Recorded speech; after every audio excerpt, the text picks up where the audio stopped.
নাস্তা করেছো? হুম। পিছু হাঁটা ধরে অনিন্দিতা। ইজান সোফায় বসে পায়ের উপর পা তুলে আদেশের সুরে বলে। যাও আমার জন্য নাস্তা নিয়ে আসো। খালামুনি বা সার্ভেন্ট দিয়ে না, নিজে নিয়ে আসবে। অনিন্দিতা নিঃশব্দে পা চালালো। ইজান টি টেবিলের ওপর রাখা নিউজপেপার হাতে নিল। পুরনো নিউজপেপার। একবার চোখ বুলালো তাও। তন্মধ্যে টের পেল কেউ একজন পাশে এসে বসেছে। সে নিয়ন।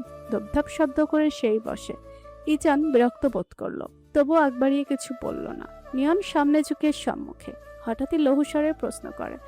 তোমার বিয়েটা তো অ্যারেঞ্জ ম্যারেজ, তাই না? ইজান অনেকক্ষণ পর মৃদু গলায় জবাব দিল। হুম। অনিন্দিতা সাবধানে পা ফেলে এগিয়ে আসে। টি টেবিলের উপর নাস্তার ট্রে রেখে জড়সড় হয়ে দাঁড়ায়। মাথায় আঁচল তুলে ঠিক করে। নিয়ন মাথা ঝুঁকিয়ে বসে আছে। একবারের জন্য চোখ তুলল না, তবে বড় আবদার মাথা কণ্ঠ বলল। অনন্দিতা, আমার জন্য এক কাপ চা নিয়ে আসবেন প্লিজ। অনিন্দিতা নীরবের সম্মতি দিয়ে পা ঘুরালো। রান্নাঘরটা নিচতলায়। এই ঘর থেকে বেরোলেই ভেতরের দিকে একটু। ড্রয়িং স্পেসটা পার হবার আগে ইজানের বাজখায় কণ্ঠে শোনা যায়। অনিন্দিতা কি ভাবি ডাকবি? ভাবি হয় তোর? অনিন্দিতা পাজুগল থেমে যায় অবিলম্বে। এত জোরসে চেঁচিয়েছে, নির্ঘাত বাড়ির বাকি লোকেরা শুনেছে। হাই খোদা, এলো কেমন উদ্ভট কেন? অনিন্দিতার একবার মন চাইল ঘুরে গিয়ে ইজানের মুখ চেপে ধরতে, কিন্তু সেই সাহস তোর নেই। তাও দ্রুত রান্নাঘরের উদ্দেশ্যে হাঁটা ধরল ফের। ইজানের কথার প্রেক্ষিতে মাথা আরেকটু ঝুঁকালো নিয়ন। ঠোঁট টিপে হেসে বলল। আমার কত ছোট হয় জানিস? ভাবি কিভাবে ডাকবো? যেভাবেই হয় ডাকবি। ভাবি বলে ডাকতে না পারলে ডাকার দরকার নেই। এ পর্যায়ে নিয়ন তাজ্জব বনে চোখ তুলে সরাসরি তাকায় ওর দিকে।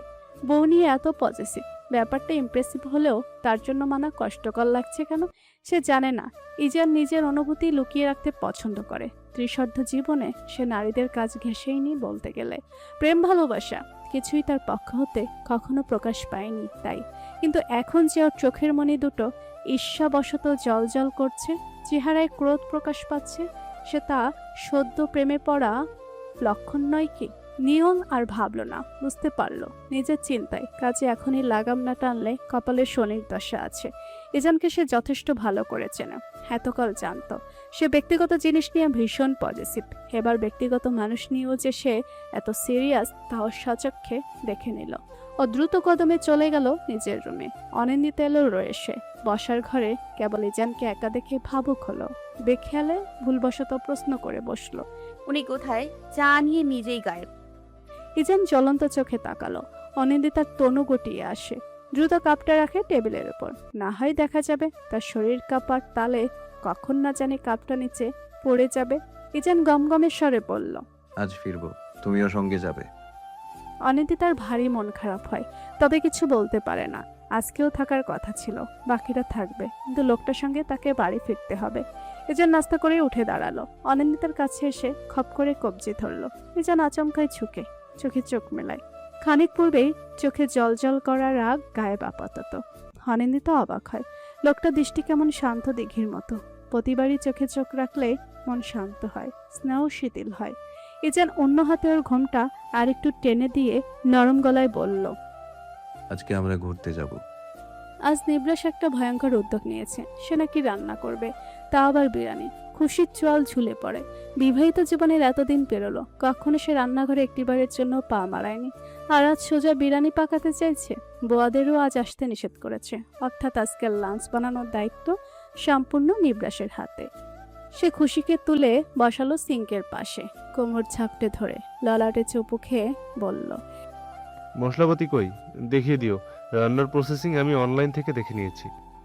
এরপর সে সরে গেল। খুশি হেসে মাথা নাড়ালো। খানিক পরেই আবার চিন্তিত স্বরে বলল। একা পারবেন? আমি একটু। একদম না, না পারলে দেখিয়ে দেবে। নিজে এক করার দরকার নেই, শেখা লাগবে তো আমার। নিবরাস কাজে লেগে পড়ল। 2.5 ঘন্টা সে তাণ্ডব চালালো এক প্রকার রান্নাঘরের উপর। বসে থাকতে থাকতে খুশির ক্লান্ত লাগছে। অসহায় চোখে শখের রান্নাঘরের বেহাল দশা দেখছে। তবে এরূপ দশা শখের পুরুষ করেছে বলেই হয়তো ঠোঁট চেপে সহ্য করে নিচ্ছে। নিবরাস চুলা নিবিয়ে বিজিয়র হাসি হেসে সামনে এসে দাঁড়ালো। খুশিকে পাজো কোলে নিয়ে বলল।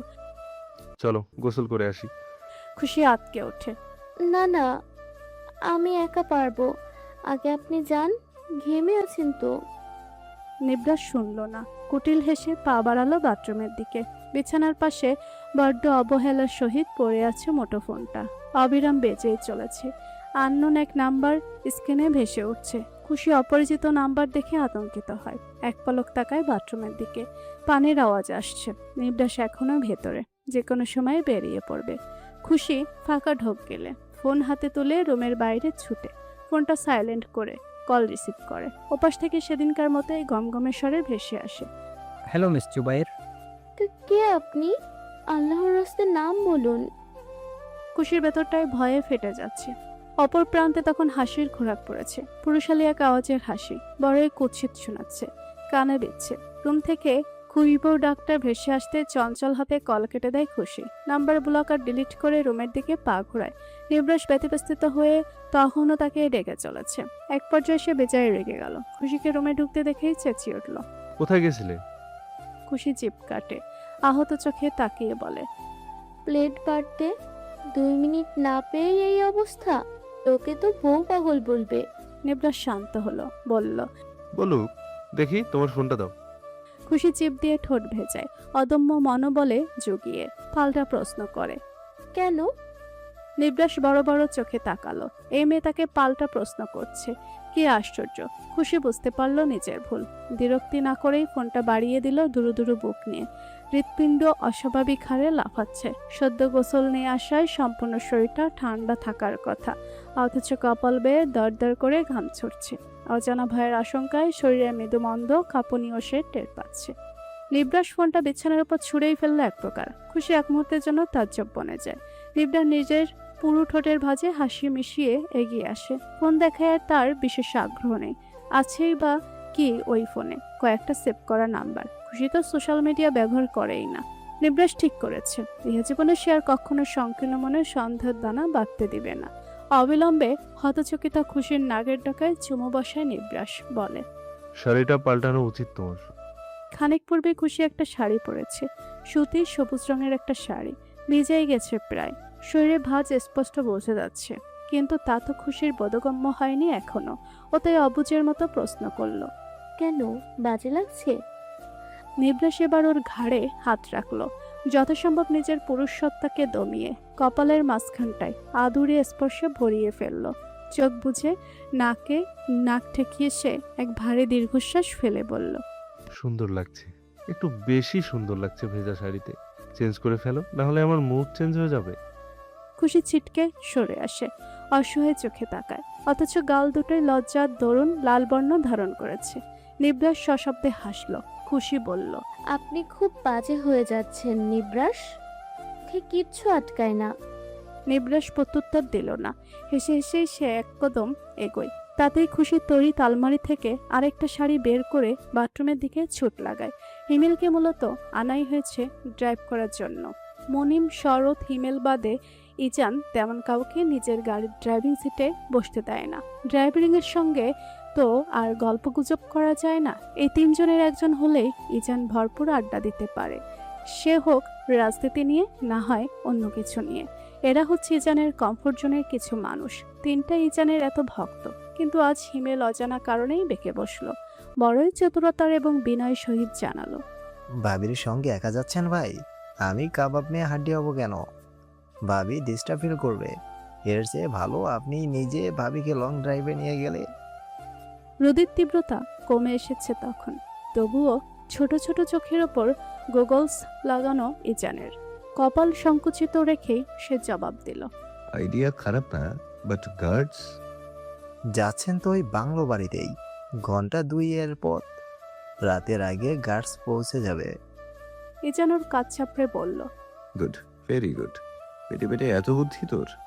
হিমেল মাথা নুয়ে ফিচেল হাসে। ইজান ড্রাইভিং সিটে উঠে বসে, জানালায় হাত ঠেকিয়ে তাকায় অদূরে।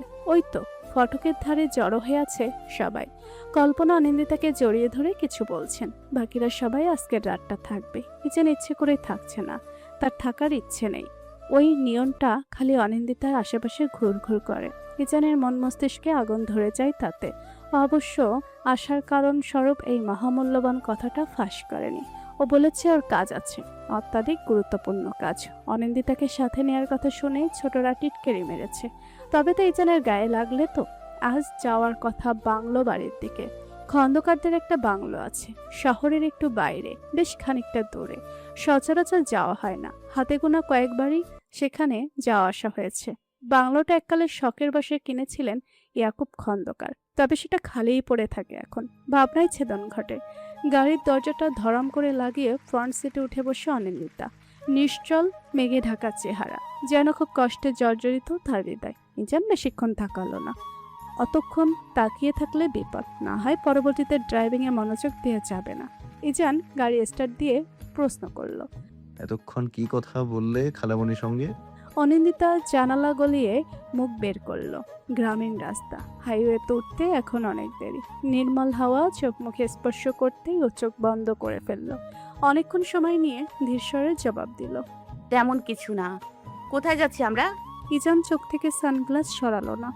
এর একটা সুবিধা আছে, আর চোখে এক প্রকার লুকিয়ে মেয়েটার দিকে তাকানো যাচ্ছে, তাই সই। ও রয়েছে বলল। ঘুরতে। অনিন্দিতা তড়াক করে মরল। নিজের দোষে ঘাড়ে ব্যথা পেল কিঞ্চিত। চোখ মুখ কুঁচকে ঘাড়ে হাত বুলিয়ে বলল। তা তো জানি, কিন্তু জায়গাটার নাম কি? তা জেনে তোমার কাজ কি? অনিন্দিতা তিতি বিরক্ত বনে বলল। আপনি এত তেরা কেন? তো খুব সোজা যে, তাই। ইজান মুখ ঘুরিয়ে হাসে। তন্মধ্যে কল আসে, দিব্যর কল। রিসিভ করলো ইজান, মৃদু গলায় বলল। তোর আসতে কতক্ষণ? দিব্যরা যেদিকটা আসার কথা খুব করে চাচ্ছিল ইজানের সাথে দেখা করতে। ইজান মানা করলো না। হাইওয়েতে গাড়ি ওঠার আগেও সতর্কী চোখে রাস্তা দেখে নেয়। হঠাৎই ভারী আওয়াজে অপর প্রান্তে থাকা দিব্যকে বলে। গাড়ি নিয়ে বাংলোর দিকে আয়, লাইভ লোকেশন পাঠাচ্ছি, বাকিটা পরে বলছি। কল কেটেও ঘাড় সামান্য বাঁকায়, নমনীয় কণ্ঠে আওড়ায়। জানালাটা অফ করে দেই অনিন্দিতা। আজ 1 ঘন্টার রাস্তা মাত্র, বমি পেলে ওষুধ আছে। খোলা থাকলে সমস্যা কি? ইজান লম্বা দম টানে। লুকিং গ্লাসে একবার পেছনে কালো গাড়িটা পরক করে, দ্রুত হাতে জানলা বন্ধ করে। এরপর সহসাই গাড়ির স্পিড বাড়িয়ে দেয়। অনিন্দিতা আটকে ওঠে। ফাঁকা হাইওয়ে, তারপর স্পিড বেশি ও জড়ানো গলায় বলে ওঠে। আস্তে চালান। এখন আসতে চালানোর সময় নয়, একটা ভুল করে ফেলেছি। আমার ফোনটা নিয়ে হিমেলকে একটা কল দাও তো, ফার্স্ট। ইজানের অস্থির গলা, স্টিয়ারিংয়ে ঠেকানো হাতটাও যথেষ্ট দক্ষ বটে। তবে আজ তার ভেতরটা নড়বড় লাগছে, কারণ বিপদ যে আজ তার একার উপর আসেনি। অনিন্দিতা ফোন হাতে তুলে বলে। পাস। ইজান পাশ বলতেই অনিন্দিতা দ্রুত কল লিস্টে ঢুকে হিমেলের নাম্বার খুঁজে কল লাগালেও বিশেষ লাভ হয় না। তার ফোন সুইচ অফ। ইজান চোখ বুজে গভীর নিঃশ্বাস ফেলে, নিজেকে ধাতস্থ করে বলে। অনিন্দিতা পেছনে তাকিয়ে দেখো। অনিন্দিতার সাথে সাথেই পেছন ঘুরে গ্লাস ভেদ করে রাস্তায় তাকায়। অমনি মনে একটা আতঙ্ক ভর করে। কম্পিত স্বরে প্রশ্ন করে। ওগুলো কারা? কাউন্ট করো কয়টা গাড়ি। 1 2 2 2টা আর নেই। অনিন্দিতা কণ্ঠনালী কাঁপছে। কালো রঙের গাড়ি দুটো প্রায় কাছাকাছি, বোঝাই যাচ্ছে ফলো করছে। অজানা ভয়ে গা কাঁপছে, অথচ পাশে বসে ইজান শান্ত, চোখ মুখ শিথিল হয়ে গেছে আচমকায়। অনিন্দিতা সোজা হয়ে বসলো, ঢোক গিলে বলল। কারা ওরা? জানি না। ওরা আমাদের ফলো করছে, তাই না? ইজানের সম্পূর্ণ মনোযোগ ড্রাইভিংয়ে, চতুর মস্তিষ্ক ছক কষতে ব্যস্ত। তার মধ্যেও সে অনিন্দিতার প্রশ্নের উত্তর দিল। কোনো শত্রুর কাজ। অনিন্দিতা অস্থির গলায় পুনরায় প্রশ্ন করে। ওরা ওরা আমাদের ক্ষতি করবে? ইজান বাম হাত স্টিয়ারিং হাতে সরায়, কপালে আঙুল ঘষে রাশভারী আওয়াজে বলে। শার্টের পেছনের দিকে একটা জিনিস আছে, ওটা বের করো। অনিন্দিতার ভীত তনু এগিয়ে এলো, কম্পনরত হাতটা ইতস্তত ভঙ্গিতে ইজানের পেটের কাছটায়। ইজান আচমকায় থমকে ওঠে। বি ফাস্ট অনিন্দিতা, হাতে এত সময় নেই। অনিন্দিতা দ্রুত শার্টের ফাঁকে হাত দেয়। শক্ত পিস্তলের অস্তিত্ব টের পেতে অক্ষিযুগল অস্বাভাবিক রকমের বড় হয়। বিস্ময় নিয়ে সেটা বের করতেই বাম হাত দিয়ে এক প্রকার তা ছিনিয়ে নেয় ইজান, বলে। সোজা হয়ে বসো। গাড়িগুলো পেছনে পড়ে গেছে। তখনই ওদের গাড়িটা একটা মোড় নেয়। বাম দিকে বেঁকে যেতেই হেলে পড়ে অনিন্দিতা। গাড়ি রাস্তা থেকে নামিয়ে ঝোপঝাড়ের মধ্যে প্রবেশ করে ইজান। ইঞ্জিন বন্ধ করে দ্রুত সিটবেল্ট খুলতে উদ্যত হয়। নিজেরটা খুলে এগোয় অনিন্দিতার দিকে। সিটবেল্ট খোলার ক্ষণে অনিন্দিতা ব্যতিব্যস্ত গলায় বলতে শুরু করে। এ কোথায় আনলেন? এটা তো জঙ্গল। ওরা। ইজান তখনও ঝুঁকে আছে। ইস্পাত কঠিন মুখটাই আচমকাই নমনীয়তা ফুটিয়ে তোলে। অনিন্দিতাকে ভরসা জুগিয়ে পুরুষালী স্বরটা বড্ড মায়া নিয়ে বলল। ভরসা রাখবে আমার উপর, বেশি না একটু। তোমায় নিয়ে সহি সালামতেই বাড়ি ফিরবো অনিন্দিতা, কথা দিচ্ছি। একটু ট্রাস্ট করো, আমি থাকতে তোমার কিচ্ছু হবে না। এখন নামো দ্রুত, হাতে সময় নেই। ইজান সরে যায়। অনিন্দিতা গাড়ির দরজা খুলে নেমে দাঁড়ায়। অগভীর জঙ্গল, জলরাশির কলকল ধ্বনি শোনা যাচ্ছে অদূর থেকে। অন্য সময় হলে হয়তো অনিন্দিতা সেই শব্দের উৎস খুঁজতে ছুটে যেত, তো এখন এই শব্দটাও যেন মনে ভয় সৃষ্টি করছে। অনিন্দিতা ভীত চোখে এদিক ওদিক তাকাচ্ছে। ইজান ফোন পকেটে গুজে, পিস্তল হাতে নিয়ে গাড়ি লক করে ঘুরে এলো এদিকটায়। ডান হাত অনিন্দিতার বাম হাতের কবজি আঁকড়ে পড়ল। চলো তোমাকে একটু জঙ্গল ঘুরে দেখাই। অনিন্দিতা বাকরুদ্ধ হয়ে হাঁটা ধরে ওর সঙ্গে। একসময় তেজি কণ্ঠে বলে, আপনার সব সময় মজা করতে মন চায়? ইজান শুকনো হাসে, পদযুগলের গতি বাড়ায়, বলে, না, মাঝে মধ্যে রোমান্স করতেও মন চায়, তার সম্ভব কই হয়। অনিন্দিতা বিমূঢ় বনে গেল। অদূর হতে সেই জলরাশির আওয়াজের সঙ্গে একদল লোকের ছোটাছুটির শব্দও মিশে গেল। সঙ্গে সঙ্গেই পা থামায় ইজান। এদিক ওদিক চেয়ে বড় গাছ খুঁজে বিশাল আকারের একটা বটগাছ দেখতে পেয়ে সেদিকটায় টেনে নিয়ে যায় অনিন্দিতাকে। কাছে টেনে আড়াল করে রাখে। বাজ পাখির নজর তখন আশেপাশেই ঘুরপাক খাচ্ছে। পেছন দিকে একটা নদী বোধ হয়, ওখান থেকে কেউ আসার সম্ভাবনা নেই। ওদিকটা থেকে চোখ সরিয়ে ইজান আচানক এক উদ্ভট প্রশ্ন করে বসে। রক্ত ভয় পাও অনিন্দিতা? অনিন্দিতা কাঁদো কাঁদো মুখ তুলে চায়। বুকের ভেতরটা দুশ্চিন্তায় ফেটে যাচ্ছে। অক্ষিপুটে অগাধ ভয়ের আনাগোনা। পুরো শরীর আগত আক্রমণের আশঙ্কায় বরফের মতো জমে যাচ্ছে। তার উপর এই লোকের এমন উদ্ভট প্রশ্ন, আর অসহায় চোখের চাহনি। অবলোক করে গাল ভরে হাসে ইজান। হাসার কারণ নেই, এমন পরিস্থিতিতে দাঁড়িয়ে পাগল ব্যতীত কোনো মানুষই হাসবে না। কিন্তু ইজান পাগল না হলেও হেসেছে, কারণ মেয়েটার অসহায় চোখেও সে মুগ্ধ হওয়ার মতো কিছু খুঁজে পেয়েছে। ও আচানকই অনিন্দিতার মুখের ওপর ফু দেয়। মেয়েটা চোখ বন্ধ করে ফেলে সঙ্গে সঙ্গে। সর্বনাশা দৃষ্টিযুগল বন্ধ হতেই ইজান স্বস্তির নিঃশ্বাস ফেলে। অন্য প্রান্তে দৃষ্টি স্থাপন করে, বলে, জলদি চুলে একটা সুন্দর খোপা করো তো অনিন্দিতা। এই জঙ্গলে অনেক সুন্দর সুন্দর ফুল আছে, যাওয়ার সময় মনে করিয়ে দিও, খোপায় পরিয়ে দেবো। কিংকর্তব্য বেমোর বনেই আতখোলা হাত খোপাটায় তড়িৎ হাত চলে যায় অনিন্দিতার। পায়ের কাছটায় চোখ যেতেই নাম না জানা বুনো ফুল দেখতে পায়। ক্ষণকালের মাথায় সেখান থেকে চোখ সরিয়ে মজবুত এক খোপা বাঁধতে মনোযোগ দেয়। ইজানের জহরি চোখ তখন চারপাশ পরখ করে নিচ্ছে। দুটো গাড়ি ভর্তি লোক ছিল না তাহলে, না হলে এতক্ষণ কেউ না কেউ সামনে পড়তো। বড়জোর 4-5 জন হবে। কে যে এত কাঁচা চাল চেলেছে, বড্ড আফসোস হচ্ছে তার জন্য। ইজান পিস্তলটার দিকে তাকিয়ে কুটিল হাসে। সেই হাসি মিলিয়েও যায় মিলি সেকেন্ডের মাথায়। বুটজুতার শব্দ আসছে। ইজান প্রস্তুত হয়, অনিন্দিতাকে টেনে আর একটু আড়াল করে ফিসফিসায়। কান চেপে ধরো। দুহাতে কান আগলাতেই ভয়ানক এক আওয়াজ হয়। গাছগাছালি ডালপালায় বসে থাকা একঝাঁক পাখিরা নেট ছেড়ে পালায়।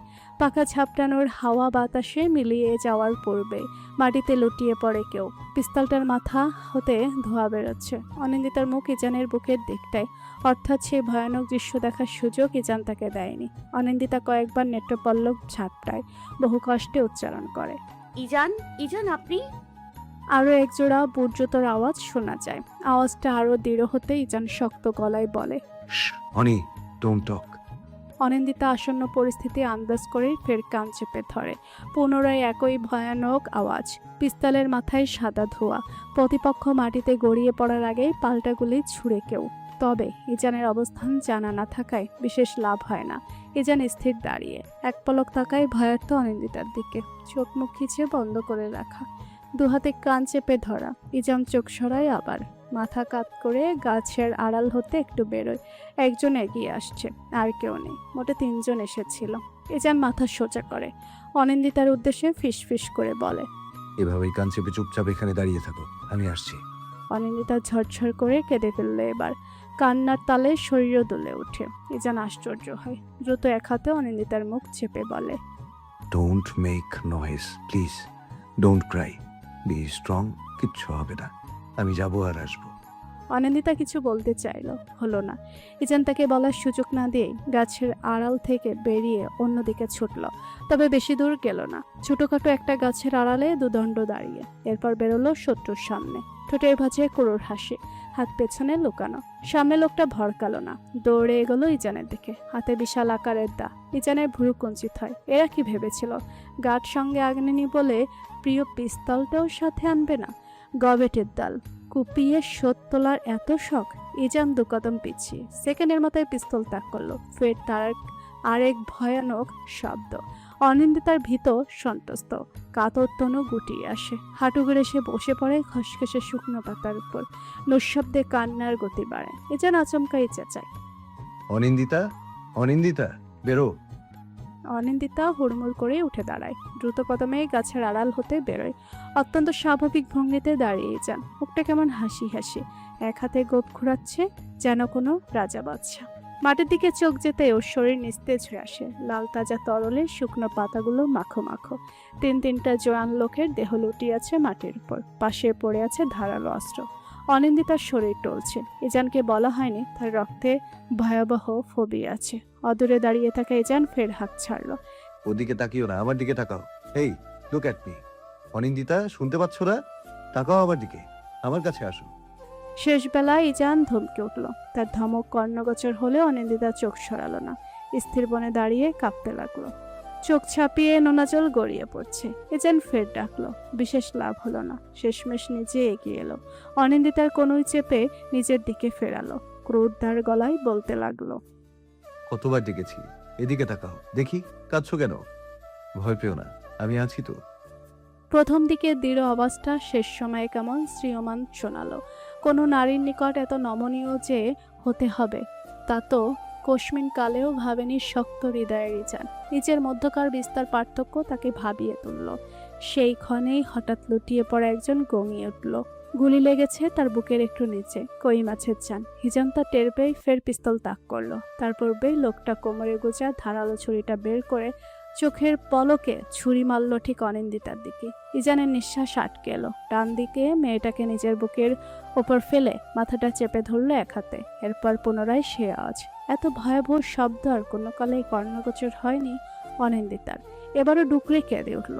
কান্নার আওয়াজ কানে প্রবেশ করলে ইজান নিজের হাত সামলানো। শেষ গুলিটা একদম লোকটার মাথার দিকে ছুঁড়ে এরপরই বুক ভরে এক স্বস্তির শ্বাস ফেলল।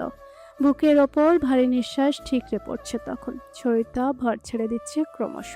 ইজান চুলে হাত বুলালো, মৃদু গলায় ডাকলো, অনিন্দিতা, তাকাও তো একটু। এই মেয়ে, এত ডাকি যে শোনো না কেন? এত অবাধ্যতা সবসময় ভালো লাগে না তো অনি। চোখ তুলো। অনিন্দিতা নিভু নিভু দৃষ্টি যুগল তোলার সুযোগ পেল না, শরীর সায় দিল না। ইজান খেয়াল করলো মেয়েটা ভয়ের চোটে তাকে জড়িয়ে ধরেছিল। পিঠের দিকটায় আঁকড়ে ধরা হাতটা নেমে আসছে বর্তমানে। ইজান সম্বিত নেত্রে তাকিয়ে থেকে দুহাতে মেয়েটাকে আগলে ধরল। সম্পূর্ণরূপে ভারী অক্ষি পল্লব দুটো বন্ধ হতে ইজান ঝুঁকে আসে। প্রথমবারের মতন মেয়েটাকে আরেকটু কাছে টেনে নেয়। মসৃণ ললাটে ঠোঁটের গাঢ় এক স্পর্শ বসিয়ে তপ্ত নিঃশ্বাস ফেলে, যেন বক্ষপটে বহু যুগ পর প্রশান্তির হাওয়া মিশে গেছে।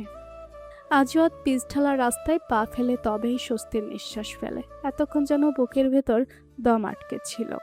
চোরের মতো শব্দহীন পায়ে হেঁটে এতটুকু আসতে হয়েছে। প্যান্টের পেছনে হাতের বন্দুকটা গুছিয়ে দ্রুত গাড়িতে উঠে শুধু শুধু ভয় দেখানোর জন্য একটা গুলি খোয়াতে হলো। কাজের কাজ কিছুই হলো না, কেবল নিজের 3টে লোক কমল। লাশগুলো রাতের আগে গুম করা হয়ে যাবে। অল্প মায়া কাজ করলো আজওয়াদের মনে, তবে পরক্ষণে সে শক্ত হাতে স্টিয়ারিং ধরে নিজের মনকে বোঝায় এসব মায়াদয়া ওর জন্য নয়। 3টে লাশ, বড়ই অবহেলার সহিত সেগুলো মাটিতে পড়ে রয়েছে। ইজান ফিরেও তাকালো না।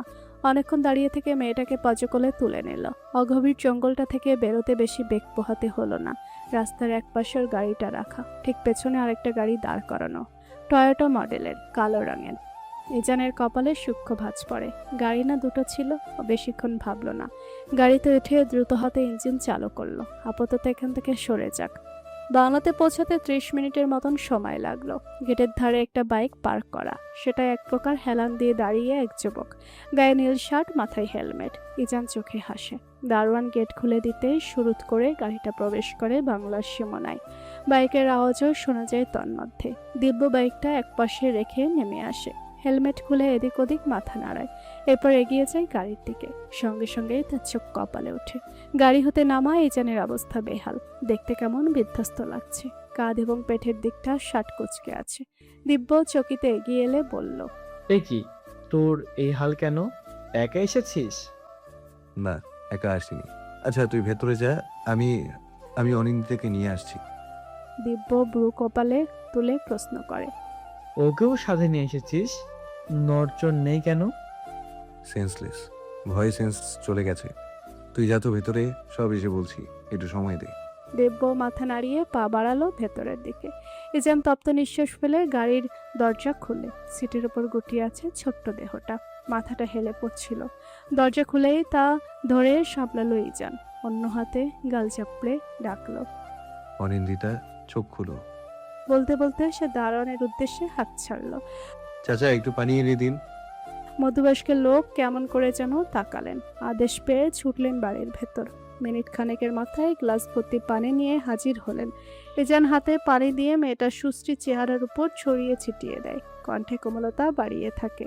অনিন্দিতা উঠো, এসে গেছি, দেখো। তরতরিয়ে অক্ষিপল্লব নড়ল, পাতলা গোলাপি ওষ্ঠদয়ও কেঁপে উঠল। নিজেকে ধাতস্থ করতে মাথাটাও তুলতে চাইল, ইজান দিল না, চেপে ধরে রেখে বলল, আগে একটু ঠিক হও, পরে উঠবে। গ্লাসটা ফিরিয়ে দিয়েও আরেকটু ঝুঁকে বড়ই দ্বিধাহীন গলায় আওড়ায়, হাঁটতে পারবে নাকি কোলে নেব? অনিন্দিতা বাকরুদ্ধ হয়। ভয়াবহ দৃশ্যটা মানসপটে ভেসে উঠতে চাইছিল। তার পূর্বে এহেন প্রশ্ন শুনে তার মন মস্তিষ্ক থমকালো, কোনো মতে উচ্চারণ করলো, পারবো। ইজান সম্মতি দিয়ে মাথা নাড়ালো। কোনোটাতেই তার আপত্তি নেই, হাঁটতে চাইছে হাঁটুক, কোলে উঠতে চাইলেও সমস্যা নেই। ইজানের খারাপ লাগে না নরম শরীরটা বইতে। পেছনে আহম্মকের মতো দাঁড়িয়ে আমিনুল, খন্দকার বংশের মোটামুটি সবাইকেই তার চেনা, এমনকি দিব্যকেও তিনি আগে দেখেছেন। কিন্তু ইজানের সঙ্গে ঘনিষ্ঠরত মেয়েটিকে তিনি চেনেন না। ইজান একটু সরল, আনমনে আমিনুলের উপর চোখ গেল। তার বিস্ময়কর দৃষ্টির চেহারার অভিব্যক্তি সবটা অনায়াসে পড়ে ফেলল। সঙ্গে সঙ্গে মুস্কি হাসল, বলল, নতুন বিয়ে করেছি চাচা, তাড়াহুড়োয় কাউকে জানানো হয়নি। বাংলোটার কথা খুব মনে পড়ছিল। রুম টুম পরিষ্কার আছে তো? আমিনুল এবার দোকদম পিছিয়ে মাথা ঝুঁকিয়ে হাসার চেষ্টা করলেন, বিনয়ী গলায় বললেন, হ্যাঁ স্যার, সব একদম সাফ। তন্মধ্যে অনিন্দিতা নামার জন্য পা বাড়ালো, বড়সড় দম টেনে। সে নিজের মনকে ডাইভার্ট করার প্রয়াস চালালো। সেই উদ্দেশ্যেই তাকালো আশেপাশে। বাংলো বাড়িটা দেখতে একটু পুরনো, অফ হোয়াইট রং করা দেয়ালগুলোয়, দোতলা হবে হয়তো। গাছগাছালিতে পরিপূর্ণ চারপাশ, তাই একটা শীতল ভাব বিরাজমান। ও হাঁটা ধরতে ইজান আমিনুলের উদ্দেশ্যে বলল, চাচা কিছু নাস্তা আনানোর ব্যবস্থা করুন। আমিনুল মাথা নাড়ালেন। ইজান পা বাড়ালো একবার। অনিন্দিতা ভেতরে পা ফেলার আগে একবার ঘাড় বাঁকিয়ে তাকালো। তীক্ষ্ণ দৃষ্টির বিপরীতে ইজান স্বাভাবিক রইল, তবে কালচে ঠোঁটের ফাঁক গলিয়ে বড়ই চিন্তা নিয়ে শুধালো, খারাপ লাগছে? না, তাহলে এভাবে তাকাচ্ছ কেন? আপনাকে দেখছি। ইজানের চোয়াল ঝুলে পড়ল, অবিশ্বাস্য গলায় আওড়ালো, আমাকে দেখছো? হ্যাঁ দেখছি। তিনটা খুন করেও কেউ এত স্বাভাবিক থাকতে পারে কিভাবে? ইজানের অবাকত্বর রেশ কেটে গেল। তিতি বিরক্ত সে বিদ্রুপ করে বলল, যেন নতুন জানছো আমি খুনি? আগে থেকেই তো জানো, আজ শুধু দেখলে। আল্লাহর ওয়াস্তে মুখ বন্ধ করুন ইজান, ভালো লাগছে না। নিজেই তো এই প্রসঙ্গ তুললে। যাই হোক, ভেতরে চলো। বলে সে নিজেই আগে আগে ঢুকলো ভেতরে। দিব্য গা এলিয়ে একটা সোফায় বসে আছে। জুতোর ঠিকঠাক আওয়াজ পেতেই নিত্যযুগল খুলে গেল। হেসে বলল, সালাম ভাবি, কেমন আছেন? অনিন্দিতা কোনো মতে জবাব দিল, ভালো, আপনি? আমিও। বলেই সে পুনরায় চোখ বুজে ফেলল। ইজান আঙুল দিয়ে সিঁড়ির দিকে তাক করে নিচু আওয়াজে বলল, দোতলার যে কোনো একটা রুমে গিয়ে ফ্রেশ হয়ে নাও। অনিন্দিতা বড়সড় কদমে হাঁটা ধরল। যতক্ষণে না সে দৃষ্টিসীমানার আড়াল হলো, ততক্ষণ অবধি নিগুড় চোখে তাকিয়ে রইল ইজান। এরপর ধপাস করে এসে বসলো দিব্যর পাশে, বলল, আজ যা হয়েছে না, মুভি ফেল। আমার পিস্তলটা পুরো খালি হয়ে আছে, দেখ। দিব্য ফট করে চোখ মেলল, সোজা হয়ে বসে বলল, ঝেড়ে কাশ তো। ইজান সবটাই খুলে বলল। দিব্য কোনরূপ বিশেষ প্রতিক্রিয়া দেখল না। ইজানের শত্রুর সংখ্যা নিছকই কম নয়, এমন আক্রমণটাও সে অকস্মাৎ তাও নয়, সবটাই প্ল্যান মাফিক ঘটেছে। দুর্বল প্ল্যান, ইজান বলল, মোটে 3 জন পালোয়ান, তাও আবার ছুরি দা নিয়ে। গুলির শব্দ শুনলাম, কিন্তু কারোর কাছে বন্দুক ছিল না। তাহলে নিশ্চয়ই ওখানে আরেকজন ছিল, সুযোগ হাতছাড়া করেছে। ইজান ঘাড় নাড়ালো।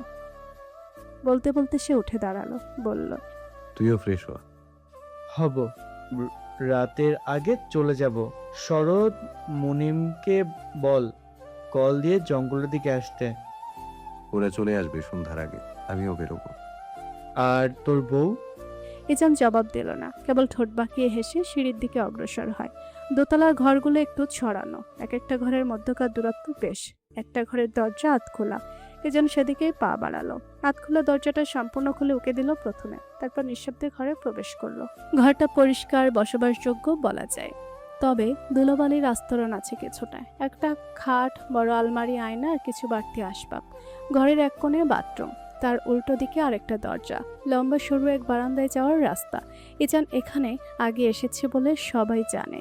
খালি ঘরটা দেখেও ছোট এক শ্বাস ফেলে। বাথরুমের দরজাটা খোলা, মেয়েটা তাহলে নিশ্চয়ই বারান্দায়। ইজান নিজে ফ্রেশ হতে গেল। গাড়ির ভেতর ব্যাগটা রেখে এসেছে, আমিনুলকে দিয়ে সেটা আনতে হবে।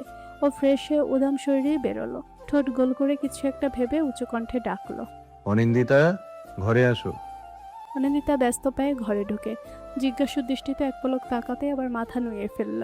লজ্জায় মেয়ে এলো সত্তা। এজেন কপালে আঙুল ঘষে তার অবস্থা দেখে শান্ত গলায় বলল, খিদে পেয়েছে? হুম। চাচা নাস্তা আনিয়েছে, তুমি নিচে গিয়ে খেয়ে আসো, একটু পর ঘুমিয়ে নিও, রিল্যাক্স ফিল করবে তাহলে। ইজান ঘুরে দাঁড়ালো। অনিন্দিতা তখনই চোখ তুলল, বলল, আপনি খাবেন না? পরে খাবো, তুমি যাও। অনিন্দিতা বিরক্তি করলো না। বেরোনোর ক্ষণেই আমিনুলের দেখা মিলল। হাতের কাপড় চোপড় ভর্তি ব্যাগটা ঘরের ভেতর রাখতে এসেছিলেন। অনিন্দিতাকে দেখে তিনি গাল ভর্তি এক হাসি উপহার দিলেন, তবে বলার মতো কিছুই পেলেন না। অনিন্দিতা অল্প হেসে বেরিয়ে গেল। আমিনুল ভেতরে ঢুকতেই ইজান গমগমের স্বরে বলল, চাচা আমি একটু বেরোবো, অনিন্দিতা যদি না ঘুমায় তাহলে ভুলিয়ে ভালিয়ে রাখবেন, বাংলোটা ঘুরে দেখাবেন, কিন্তু ভুলেও বাইরে বের হতে দেবেন না। আমি রাতের আগেই ফেরার চেষ্টা করব। আমিনুল মাথা নাড়িয়ে সম্মতি জানালেন। শুকনো রুটি আর ভাজি দিয়ে প্লেটে সাজানো। অনিন্দিতা একটা চেয়ার টেনে বসলো। এখান থেকে পুরোপুরি সদর দরজা দেখা যায়, বসার ঘরটা অল্প দেখা যায়। রুটি চিবোতে চিবোতে ওদিকে নেট্যযুগল স্থির রাখলো অনিন্দিতা। তন্মধ্যে সদর দরজাটার পাশটায় হাজির হলো ইজান। গায়ে সাদা একটা শার্ট, পাশে দাঁড়িয়ে দিব্য। দুজনের ভাবভঙ্গিতে বোঝাই যাচ্ছে তাদের বেজায় ব্যস্ততা। অনিন্দিতা উঠে দাঁড়ালো অকস্মাৎ, মৃদু গলায় লজ্জা মিশ্রিত স্বরে ডাকলো। ইজান। মিষ্টি সেই কণ্ঠস্বরে ইজানের দৃষ্টি যুগলের গতিপথ পাল্টায়, সব ছাপিয়ে চোখ আটকায় অদূরের বাদামে মণি জোড়ায়। মন্ত্রমুগ্ধের ন্যায় সে এগিয়ে আসতে আসতে শুধায়। হুম? অনিন্দিতা অকারণেই লজ্জা পায়, চোখ নামিয়ে আওড়ায়। কোথায় যাচ্ছেন? কি জন্য ডাকলে? পাল্টা প্রশ্ন। ইজানোর প্রশ্নের ধারে কাছেও ঘেঁষল না, ইচ্ছে করেই এড়িয়ে গেল। আড়ষ্টতায় মোড়ানো চিত্ত নিয়ে কথা আটকে আসছে অনিন্দিতার। তার হুট করে কেন এত লজ্জা লাগছে সে জানে না। খেয়ে নিন। বলতে বলতে আরেকটা প্লেট বেড়ে দিল অনিন্দিতা। ইজান নারাজি প্রকাশ করে বলল, হাতে সময় নেই। অনিন্দিতা বা চোখ তুলল। দৃষ্টি থেকে আড়ষ্টতা দূর হয়ে ভর করলো অসন্তোষ ভাব। ইজান দেখলো, বুঝলো সবই। হঠাৎ নিচু কণ্ঠে বলল, খাইয়ে দিবে? হাতে সত্যিই সময় নেই। কেমন সূক্ষ্ম আবদার মাখা স্বর। অনিন্দিতা ফেরাতে পারল না, নিজের চেয়ারে বসার আগে বলল, বসার সময় হবে তো? হুম, এভাবেই দাও। অনিন্দিতা অসহায় চোখে তাকালো। হাত উঁচু করে খাওয়াতে বেশ বেগ পোহাতে হবে। ইজান হেসে চোখ ফেরায়। চেয়ার টানার ক্ষণে এক পলক পেছনে যায়।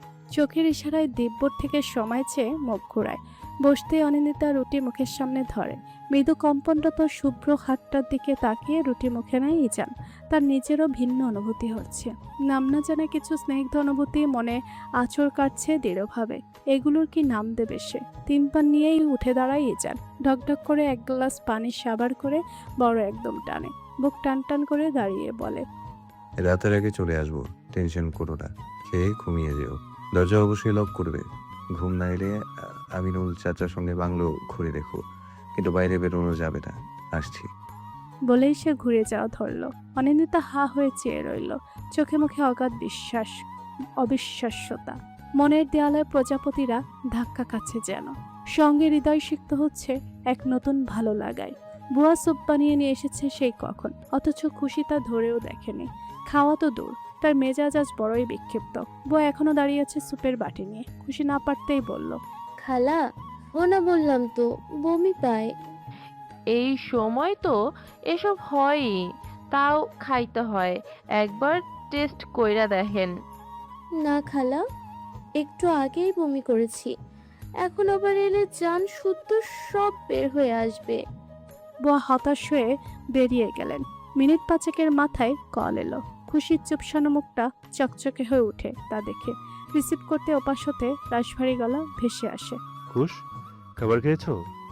খুশিতে ঝলমলে ওঠা শুভ্র চেহারাখানে আবার ফাটা বেলুনের মতো চুপসে যায়। নতমস্তকে কণ্ঠ নামিয়ে সে উত্তর দেয়, না, ভালো লাগছে না। কেন লাগছে না? কি করলে ভালো লাগবে? আপনি কখন আসবেন? নিবরাসের বুক চিরে এক দীর্ঘশ্বাস বেরিয়ে আসে। গা চেয়ারে এলিয়ে সে বলে, এভাবে জিজ্ঞেস করলে তো অফিসে টিকতে মন চায় না। খুশবো, চলে আসবো রাতের আগে। তুমি খেয়ে নাও, বাবুর নিশ্চয়ই খিদে পেয়েছে, পরে পেটের ভেতর কান্নাকাটি জুড়ে দেবে। প্লিজ খেয়ে নাও। খুশি এবার খিলখিল করে হেসে ওঠে। লোকটি ইদানিং এত আজগুবি কথা বলতে শিখেছে। নিবরাস এবার স্বস্তি পায়, বলে, এভাবে হাসতে হাসতে হা করো, খালার স্যুপ খাইয়ে দেবে। আচ্ছা। বলে কল কাটে খুশি।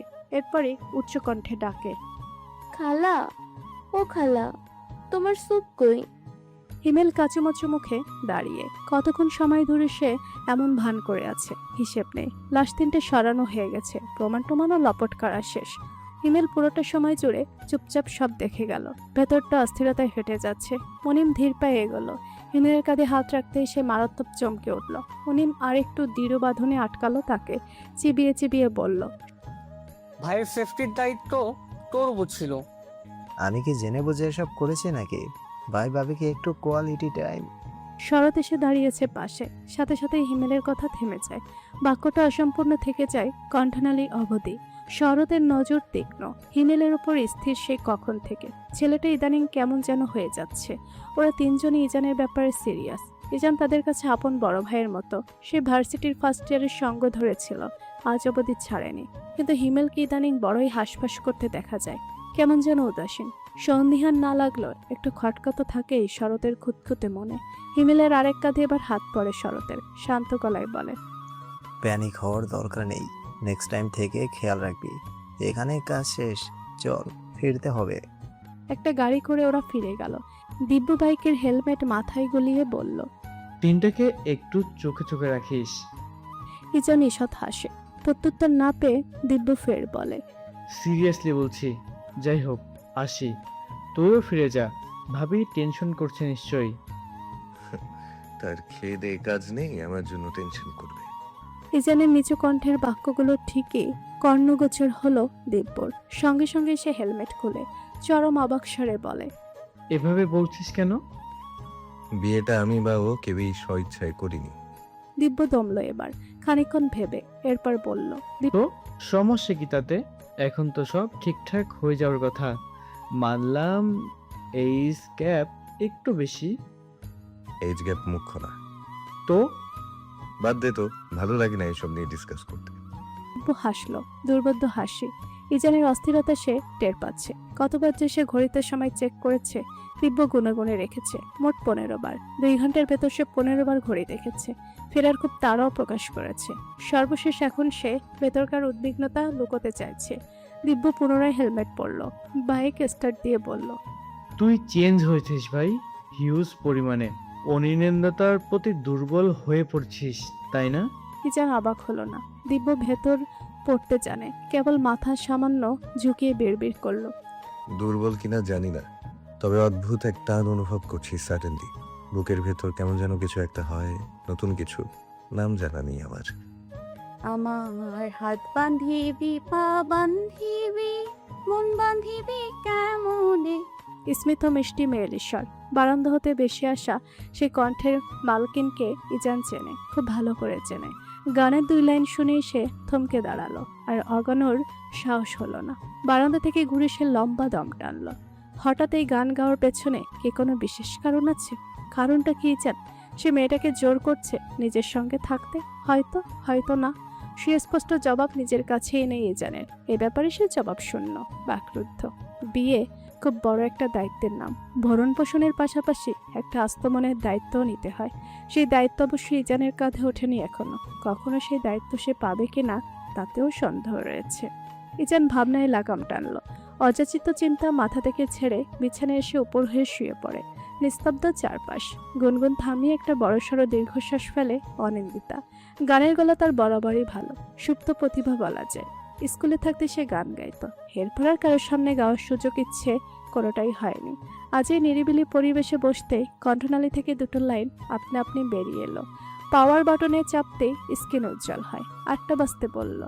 মানুষটার আসার নামগন্ধ নেই। অনিন্দিতা অতিষ্ঠ ভঙ্গিমায় উঠে দাঁড়ায়। চোখ মুখ কুঁচকে সে ঘরের ভেতর প্রবেশ করলো। সাথে সাথে ভূত দেখার মতো চমকে অস্ফুট স্বরে আওড়ালো। আপনি একটু থেমে ও আবার বলে, আপনি এসে গেছেন? ইজানের নেত্রযুগল বন্ধ। মনে হচ্ছে শুকনির ডায় পাড়ি জমিয়েছে। অথচ সে পুরোটাই সজাগ। খুবই নিচু গলায় সে জবাব দেয়। হুম। অনিন্দিতা এগিয়ে এলো খাটের পাশে। একসময় বসলো, বলল। নিলেন? কোথায় গিয়েছিলেন? দুটো প্রশ্নের কোনোটারই জবাব পেল না সে। ইজান মুখ বুজে পড়ে আছে। কপালের ওপর পাতলা চুলগুলো এলোমেলো হয়ে পড়ে আছে। চেহারায় অবসন্নতা, মনের বিধ্বস্ততা। নাই বা জানলো অনিন্দিতা। বাইরেটা দেখে ওর বুকটা ধক করে উঠল। অনধিকার চর্চা হোক বা যাই, হাতটা জড়তাহীনই এগিয়ে গিয়ে ললাট ছুঁয়ে ফেললো। ব্যস্ত গলায় বলল, আপনার কি জ্বর? না, তাপমাত্রা ঠিকঠাক, কেবল শরীরটা টলছে ক্লান্তিতে। ইজান ফট করে চোখ মেলে। শুভ্র হাতটা সরে যাওয়ার আগেও খপ করে ধরে টান দিল। অকস্মাৎ এহনো কাণ্ডে ভড়কালো অনিন্দিতা। ঝুঁকে পড়লেও কোনোই ঠেকিয়ে ভর ঠিক রাখলো। ইজান শান্ত কণ্ঠে অশান্ত করার মতন এক প্রশ্ন ছুড়ল। এত কেয়ার দেখাচ্ছ কেন?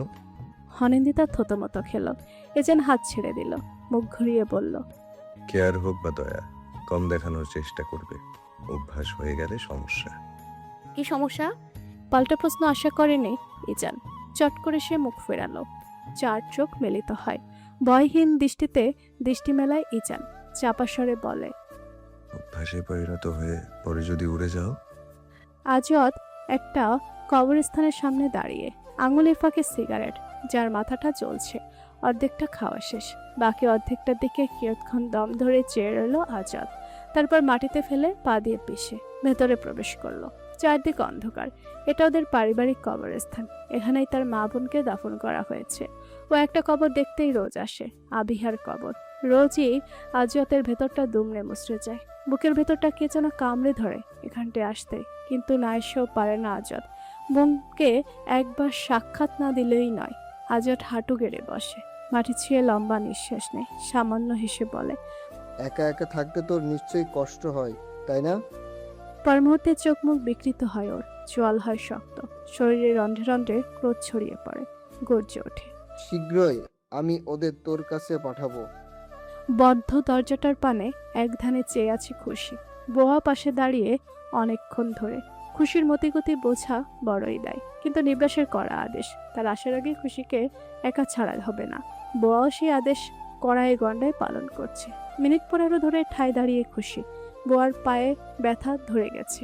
না পারতেই তিনি বললেন, স্যার চলে আসবে, রুমে আসেন। এই রুমের চাবিটা কই জানো খালা? বোয়া হকচকিয়ে উঠলেন। পর মুহূর্তে আমতা আমতা স্বরে বললেন, আমি কেমনে জানবো? জুটুক মনে হয় স্যারের কাছেই থাকে সব চাবি। তুমি তো এখানে আমার আগে থেকেই আছো, তাই না খালা? তুমি নিশ্চয়ই এই রুমের ভেতরটা দেখেছো। ভদ্রমহিলা বেমোর বনে রইলেন। খুশি অধৈর্যের মতো একই প্রশ্ন করলো বারবার। শেষমেশ উনি না পারতেই জবাব দিলেন, দেখছি একটু, বেশি কিছু মনে নাই। কথা শেষ হওয়ার আগেই কলিং বেলের আওয়াজ কর্ণগোচর হয়। উনি ছুটেন দরজা খুলতে। খুশি রুমের দিকে এগোয় বিরস মুখে। মিনিট খানেকের মাথায় রুমে আগমন ঘটল নিবরাসের। হাস্যজ্জ্বল চেহারা, অথচ ভেতরটা ক্লান্ত। এসে খুশির গালে চুমো বসালো। বলল, চিকেন ফ্রাই এনেছি খুশ, তোমার ফেভারিট, খেয়ে দেখো। খিদে নেই। আচ্ছা পরে খেও। মুখ কেমন লটকানো কেন? খারাপ লাগছে? দেখি, তাকাও তো আমার দিকে। খুশি তৎক্ষণাৎ তাকালো না। লান মুখখানি তুললো অনেক পরে। রয়ে সে বলল, একটা জিনিস চাইবো, দেবেন? নির্দোষ মাথা হেলিয়ে সম্মতি দিতেই খুশি ওর হাত চেপে ধরে। বলে, আমি এই রুমটা দেখবো। নিবরাসের হাসি হাসি মুখটায় অকস্মাৎ আধার নেমে আসে।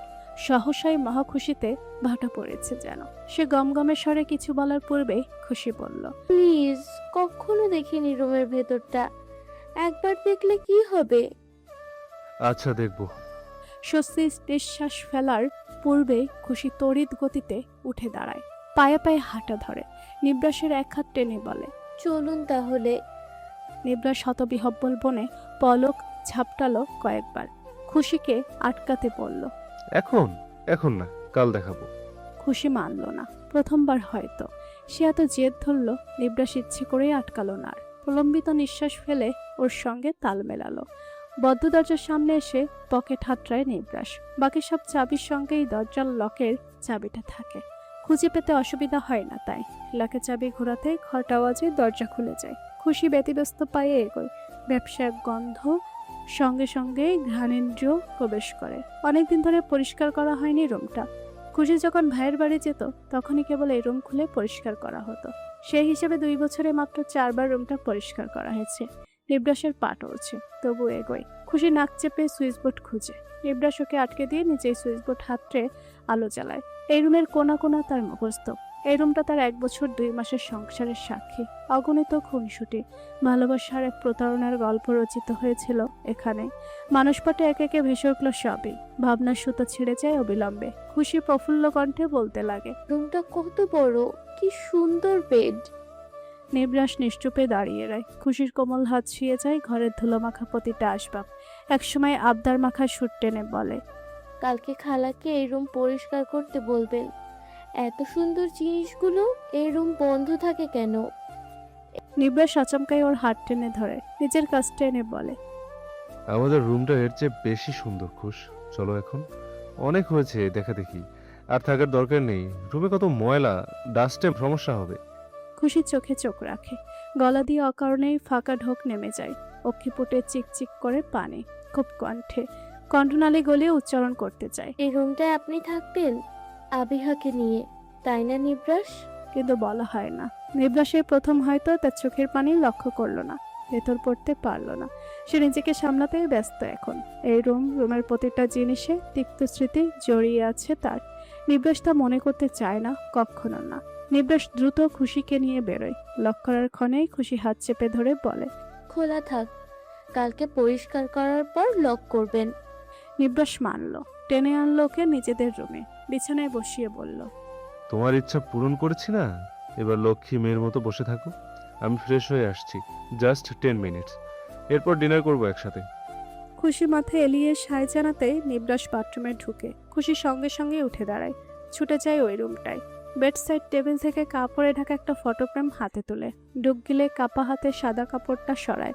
ধুলো জামা একটা ফটোফ্রেম, বছর 5 আগের ছবি। ছবিটা আভিয়ার সঙ্গে নিব্রাসের প্রেমের সময়কার। খুশি যদিও সেসব জানে না। বর্তমানে তার দৃষ্টিজোড়া আটকে আছে ছবিতে থাকা কপত কপতির ওপর। গালে গাল ঠেকিয়ে দুজনে। কি সুন্দর ছবি! এত সুন্দর ছবি দেখেও কেন বুকে জ্বালা পোড়ন হচ্ছে খুশির?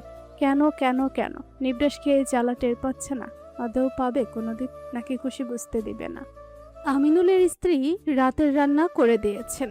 জমকালোপূর্ণ আয়োজন না হলেও আপ্যায়নে কোনরূপ ত্রুটি রাখার চেষ্টা করেননি। সাদা ভাত, মুরগির গোস্ত আর কয়েক ধরনের ভর্তা দিয়ে টেবিলের এক কোণা ভরিয়ে ফেলেছেন। অনিন্দিতা চেয়ারে বসেই সর্বপ্রথম জিজ্ঞেস করলো, এগুলো আপনি একা রেঁধেছেন? আমিনুলের স্ত্রীর নাম রেজিয়া। নিঃসন্তান এই দম্পতি থাকেন বাংলোর কাছাকাছি একটা বাড়িতে, রাস্তার ঠিক ওপাশে। রেজিয়া সরল হাসলেন, প্রশ্নের বিপরীতে বলতে লাগলেন, কিছু করার সময় পাই নাই। অনিন্দিতা গালে হাত ঠেকিয়ে বলল, অনেক কিছুই করেছেন, ঘ্রাণেই তো পেট ভরে যাচ্ছে। সে কি, খালি ঘ্রাণে পেট ভরলেই হইব আম্মা? খাইতেও তো হইব। বলতে বলতে তিনি হাতে প্লেট তুললেন। অনিন্দিতা বাদ সাধল সঙ্গে সঙ্গে। একটু পর খাবার বাড়বেন। খালা, উনি আসুক। রেজিয়া মাথা নুয়ে হাসলেন, প্লেটটা রেখে নিচু গলায় প্রশ্ন করলেন, কালকেই চলে যাইবেন? জি। বাড়ির সবাইরে দেখতে খুব মনে চাই, বিশেষ কইরা বড় ম্যাডাম রে, মানে আপনার শাশুড়ি। কত অমায়িক, একচুল পরিমাণও অহংকার নাই। আইলেই গল্প করে। কতদিন সবার এদিক আসে নাই, আপনারা আইলেন আর গেলেন। ভদ্রমহিলার কথায় অনিন্দিতার বেশ মন খারাপ হলো। তার মধ্যে আগমন ঘটল ইজানের। সে এলো হেলে দুলে। অনিন্দিতার সামনের চেয়ারটায় বসতেই রেজিয়া তড়িঘড়ি করে প্লেটে খাবার বাড়া শুরু করলেন। ইজান হাত ঘড়িতে একবার সময় দেখে নিল। 11:10 বাজে। এত দেরি কোনোদিনও হয়নি। মাথা ধুয়েছে বেশ, কপাল কুঁচকে আছে তাই। অনিন্দিতা সবই নিগুড় চোখে খেয়াল করলো, নিজেও চিন্তিত হলো, জিজ্ঞেস করতে চাইলো আপনি কি কোনো কিছু নিয়ে কিন্তু গলায় যেন অদৃশ্য কোনো চাপ লাগছে, তাই আর জিজ্ঞেস করা হলো না। রেজিয়া প্লেটে গিয়ে দিতেই ও খাওয়া শুরু করলো। ইজান দ্রুত খেয়ে উঠে পড়লো, টু শব্দ অবধি করলো না। অনিন্দিতা ধীরে সুস্থে খেলো বরাবরের মতন। খাওয়া শেষে রেজিয়া থেকে বিদায় নিয়ে দোতলায় উঠলো। রুমটা ঘোর তমসায় ছেয়ে। অনিন্দিতা দেয়াল হাতড়ে লাইট অন করতেই গমগমে শটটা সেকেন্ডের মাথায় তীরের মতো ছুটে আসে। লাইট অফ করো নিন্দিতা, মাথা ব্যথা করছে আমার। অনিন্দিতা ব্যস্ত হাতে লাইট অফ করে ফেললো আবার। এরপর দেয়াল ঘেঁষে ঘেঁষেই বারান্দার দিকে অগ্রসর হলো। একটা জানালা আছে ওখানে, সিটকেনি খোলাই ছিল। কপাটগুলো হাত বাড়িয়ে খুলে দিতেই ক্যাচক্যাচে এক শব্দ হলো। তাতেই চোখ খুলে গেল ইজানের। মাথার ওপর থেকে হাত সরিয়ে পূর্ণ চোখে তাকালো। ঝলমলে চাঁদের আলোয় সামান্য আলোকিত হলো রুমটা। জানালার ধারে দাঁড়িয়ে থাকা নারী মূর্তিটার দিকে দৃষ্টি স্থির হলো ইজানের। কপালে সূক্ষ্ম ভাঁজ মিলিয়ে গেল অচিরেই। ধারা গলায় ডাকলো, অনিন্দিতা। অনিন্দিতা কাঁধের দিকটার ওড়না ঠিক করতে করতে এগিয়ে এলো। দূরত্ব রেখে বসলো খাটে, পা দুলাতে দুলাতে বলল, বেশি মাথা ব্যথা করছে? হুম। মালিশ করলে ভালো লাগবে। এখানে মালিশ করবার মতো কিছু নেই। তাহলে কি করা যায়? মাথা টিপে দিলে ভালো লাগতো। অনিন্দিতা চমকায় না, স্বাভাবিক গলায় বলে, জানালাটা খোলা থাকবে? ওইটুকু আলোতে সমস্যা নেই। তাছাড়া চন্দ্রলোকে তোমায় দেখতে অবর্ণনীয় সুন্দর লাগছে। শেষবেলায় কণ্ঠটা ধিমে এলো। মিষ্টি বাক্যটা কর্ণগোচর হলো না সামনে বসা মেয়েটির। অনিন্দিতা এগিয়ে এলো এবার, শীতানের কাছটায় বসে আস্তে আস্তে দুহাত বাড়িয়ে রাখলো ললাটের ওপর। আরামে চোখ বুজে ফেললো ইজান। বুক ভর্তি নিঃশ্বাস টানলো। কতক্ষণ পেরোলো জানা নেই। আশেপাশে বেশ বনাঞ্চল আছে, ঝিঝি পোকার শব্দ শোনা যাচ্ছে, কোথাও আবার শিয়ালও হাত ছাড়ছে। অনিন্দিতা একসময় নিজেও শুয়ে পড়ল। অজানা ভয় বুকে খামচে ধরে। ভুট্টুতে বিশ্বাস না থাকলেও এই মুহূর্তে গা ছমছম করছে কেন জানি। জানালাটা বন্ধ করার সাহসটুকু অবশিষ্ট নেই। ও মিহি গলায় ডাকলো, ইজান, ইজান, আপনি কি ঘুমিয়ে পড়েছেন? ইজান সত্যিকার অর্থে ঘুমে কাদা হয়ে আছে। ফোঁস করে শ্বাস নিচ্ছে কেবল, আর নড়চড় নেই। অনিন্দিতা আরেকটু কাজ ঘেঁষলো। শার্টের হাতার দিকটাই খামচে ধরে চোখ বুঝলো। ইজানের শরীর গরম, সেই গরমের উত্তাপ অনিন্দিতা টের পাচ্ছে। তার অদ্ভুত লাগছে, মনের ভয় ডর কেটে যাচ্ছে। অনিন্দিতা চোখ খুলল না। মুখ ইজানের কাঁধের কাছটায় রেখে বিড়বিড় করলো, আমি মনে হয় আপনাকে চিনতে ভুল করেছি ইজান। ইয়ামিনরা সকাল সকাল বাড়ি চলে এসেছে। বাড়ি এসে ওরা খোঁজ করলো ইজান আর অনিন্দিতার। তবে কামিনীর কথায় সবার চল ঝুলে পড়লো। ওরা নাকি বাংলা বাড়িতে ঘুরতে গেছে, বিকেলের দিকে ফিরবে আজ। তাতে ইমাদ তেতে উঠলো, ভাইয়া এত চালাক, একে একে ঘুরতে গেছে, আমাদের নিল না। ইয়ামিন ওর কাঁধ ধরে ওকে শান্ত করে বসার ঘরে নিয়ে এসে বসে। ওরা হানিমুনেও চাইনি, একটু ঘুরলে খুব ক্ষতি কি? তুই আমি বিয়ে করলে আমরাও বউ নিয়ে ঘুরবো, খুব ঘুরবো, ঘুরতে ঘুরতে একাকার বানিয়ে ফেলবো। ইমাদ মুখ বাঁকায় তা শুনে। ইয়ামিনের ইদানিং বিয়ের শখ জেগেছে, যেন তেন শখও না, সংসারের খুঁটিনাটি বিষয়ও সে মনে মনে সাজিয়ে নিচ্ছে। কিন্তু তার না হওয়া ঘরনের পাত্তা সে কোনো ক্রমেই পায় না। ওদের কথোপকথনের মধ্যে সিনথিয়াকে দেখা গেল, ব্যস্ত ভঙ্গিতে সিঁড়ি ভেঙে নামছে। তার চঞ্চল কদম যুগল থামলো ইয়ামিনের প্রস্তাব শুনে। কই যাও আপু? সিনথিয়া কাঁধের ব্যাগটা দেখিয়ে বিরক্ত গলায় বলল, ব্যাগ দেখিস না, ভার্সিটি যাই, একটা প্রোগ্রাম আছে। কথা শেষ করেই সে ছুটল। সুভা পাশ থেকে কটাক্ষ করে বলল, খালি প্রোগ্রামে থাকলে এই ভার্সিটিতে পা মারাই, ক্লাস তো একদিনও যায় না। কি আরাম, কবে যে ভার্সিটিতে উঠবো আর এই আরাম পাবো। সিনথিয়ার ভার্সিটি একটু দূরে হলেও গাড়ি করে আসতে তার সমস্যা হয় না, তেমন একটা সময়ও লাগে না। আজ ভার্সিটিতে ছোটোখাটো প্রোগ্রাম আছে। সিনথি অবশ্য সে প্রোগ্রামের উদ্দেশ্যে আসেনি, এসেছে একজনের সঙ্গে দেখা করতে। সে তাই প্রোগ্রামের দিকে একবারও পা বাড়ালো না। ড্রাইভারকে বিদায় করে ঠায় দাঁড়িয়ে রইল ভার্সিটির গেটের সামনে। মিনিট 10 মাথায় একটা সাদে গাড়ি থামলো ঠিক ওর সামনে। সিনথিয়া মুখভর্তি হাসি নিয়ে গাড়িতে চড়ে বসলো। সিট বেল্ট বাঁধতে বাঁধতে উৎফুল্ল গলায় আওড়ালো, তা আমরা কোথায় যাচ্ছি মিস্টার আজবর? আউজাদ স্টিয়ারিং ঘুরিয়ে সামান্য হাসলো, বলল, তুমি কোথায় যেতে ইচ্ছুক তাই বলো সুইট হার্ট। সিনথিয়া লজ্জা পেল। আজওয়াতকে সে চেনে দিন 20 হবে, সোশ্যাল মিডিয়ায় জানাশোনা, তারপর আজ সরাসরি দেখা। প্রথম দেখাও কেউ কাউকে এত কমফোর্ট দিতে পারে। সিনথিয়ার তো বেশ লাগছে এমন সুদর্শন যুবকের থেকে কমপ্লিমেন্ট পেতে। ও লাজুক হেসে বলল, কোনো সুন্দর জায়গায় নিয়ে যান যেখানে মানুষ টানুষ কম। বুয়াকে দিয়ে ঘরটা পরিষ্কার করেও ক্ষান্ত হলো না খুশি। সে ঝোঁত ধরল, আজ রাতটা সে ওখানেই থাকবে। সকাল সকাল তার এই আবদারে মেজাজ ধরে গেল নিবরাসের। খুশি দাঁড়িয়েছিল পাশেই, হাসি হাসি মুখ। নিবরাস সেই হাসি মুখের পরোয়া করল না। এ পর্যায়ে চিবিয়ে চিবিয়ে বলল, রুমে যাও, আমি তোমার মেডিসিন নিয়ে আসছি। কোন রুম? কোন রুম আবার? আমাদের রুম, যাও। সামান্য ধমকে উঠল নিবরাস। খুশির মুখটা নিভে এলো, বলল, এভাবে কথা বলছেন কেন? নিবরাস বুয়াকে চোখের ইশারা দিতেই সে রান্নাঘরের দিকে পা বাড়ায়। এমনিতে আজও অফিসে যেতে লেট। নিজের অফিস বলে হয়তো গুরুতর সমস্যা হবে না, কিন্তু তবুও নিবরাস খুব খুঁতখুঁতে সময় নিয়ে ওগিয়ে এসে চোখ রাঙালো। জেদ করো না, ভালো লাগছে না কিছু, রুমে যাও, আমি মেডিসিন নিয়ে আসছি। খুশি এক প্রকার দৌড়েই রুমে এলো। নিবরাস টেবিলের উপর থাবা বসায় সহসা, রাগ সংবরণ করে।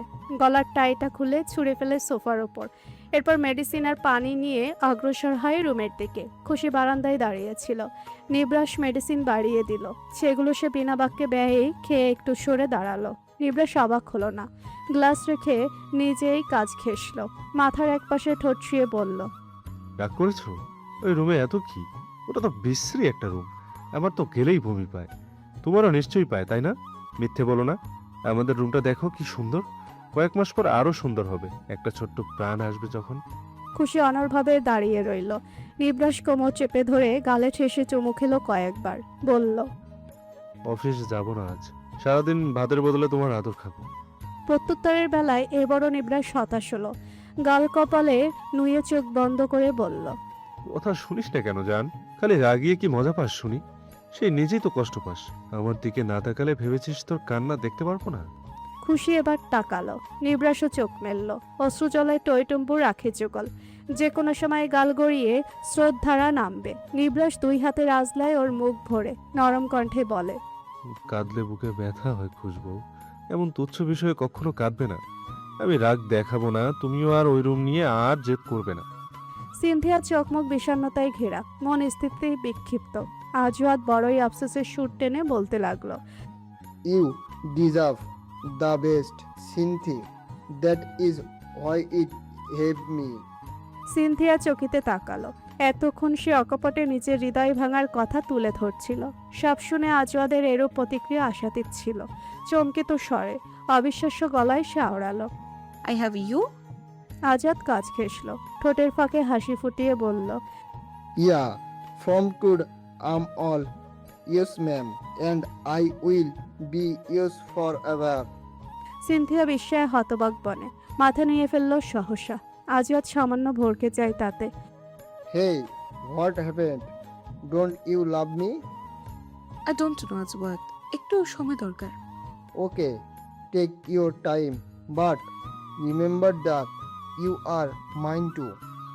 প্রবল অধিকারবোধ কণ্ঠে। সিনথিয়া আরেক দফা বিস্মিত না হয়ে পারল না। লাজুক হেসে সে আরেকটু নিয়ে পড়ল। তা দেখে আজওয়াত অন্যদিকে চেয়ে স্বস্তির নিঃশ্বাস ফেলে। মেয়েটার নারী নক্ষত্র সে চেনে। ইজানের চাচাতো বোন, ইজানকে পছন্দ করত। ভালোবাসার মতো পবিত্র শব্দ দিয়ে সেই পছন্দ করার ধরনকে আখ্যায়িত করা যায় না, কারণ ইজানকে ভালোবাসলে কখনোই আজওয়াত এত সহজে সুযোগ পেত না। মেয়েটা বোকা, চূড়ান্ত পর্যায়ের বোকা। খন্দকার বাড়ির পুরুষরা যেমন ধূর্ত, মেয়েগুলো তেমনই গর্ধব। আজওয়াত তাচ্ছিল্য করে হাসে। বছর 5 আগের কথা। সদ্য সুদূর স্পেনে ভাই এবং মাকে রেখে দেশে পা রেখেছে আবিহা। দেশ সম্বন্ধে কার ধারণা কম থাকলেও চতুর মস্তিষ্কে চারপাশের সবটাই এঁটে গেল। সেকেন্ড ইয়ারে রসায়ন বিভাগে ভর্তি হয়ে নির্ভাবেই সে প্রথম দিনটাই ভার্সিটি গেল। প্রথম দিনই তার সঙ্গে ভয়াবহ পর্যায়ের বাজে এক ঘটনা ঘটল। এরপরই পাল্টালো তার ধরাবাঁধা জীবনের গতিপথ। সেদিন গিয়েই সর্বপ্রথম সে র্যাগিংয়ের শিকার হলো। সেই গ্যাংয়ের লিডার ছিল নিবরাস। নিবরাস জুবায়ের। সে তখনও মেয়েটাকে খেয়াল করেনি, দাঁড়িয়ে থেকে বন্ধুদের সঙ্গে তাল মেলাচ্ছিল কেবল। আভিয়ার চালচলন মডার্ন হলেও সে দেখতে ঈষৎ বোকাশোকা।